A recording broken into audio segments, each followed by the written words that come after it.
10 தேர்தல் தோல்விக்கு பிறகும் தன்னை சுய பரிசோதனை செய்து கொள்ளாத ஒருவர் 10 முறை தோத்தாச்சு, தன்னை சுய பரிசோதனை செய்து கொள்ள மாட்டாரு.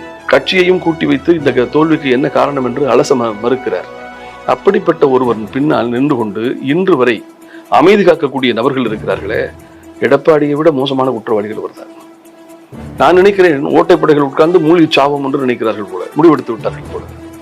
இன்றைக்கு அதிமுக, எடப்பாடி அதிமுக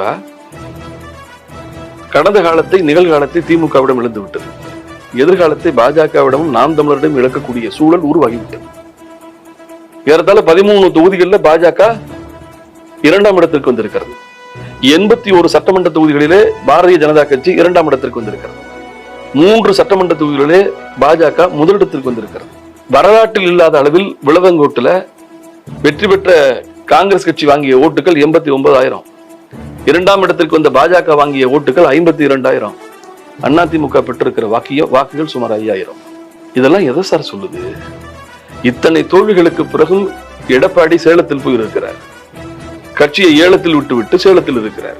நாம் தமிழரிடமும் பாஜகவிடமும் நீங்க எடுத்துங்க, கட்சியை பிரித்துக் கொள்ளுங்கள், வெற்றியை திமுக எடுத்துக் கொள்ளட்டும், என் கட்சியை நீங்கள் பிரித்து கொண்டு போங்கள். அடுத்து விஜயின் ஒருத்தர் கட்சி தொடங்குறாரு. அந்த அவருடைய இளம் தலைமுறை அவர் மீது ஈர்ப்பு கொண்டு கூட அதிமுகவிலிருந்து ஆட்கள் செல்லலாம். இப்பொழுது நீங்கள் எடுத்து வைத்து பாருங்கள், ஆட்சியை தக்க வைத்துக் கொண்டு, கட்சியை தக்க வைத்துக் கொண்டு, கூட்டணியை தக்க வைத்துக் கொண்டு திமுக பிரதான இயக்கமாக முதலிடத்தில் இருக்கிறது. அந்த இயக்கத்தை வீழ்த்தி காட்ட வேண்டிய 2ஆம் நிலை அதிமுக தன் கட்சி தொண்டர்களை பல கட்சிகளுக்கும் தாரை வார்த்து விட்டு வெற்றியையும் திமுகவிடம் விட்டுவிட்டு நிலை குலைந்து இருக்கிறது.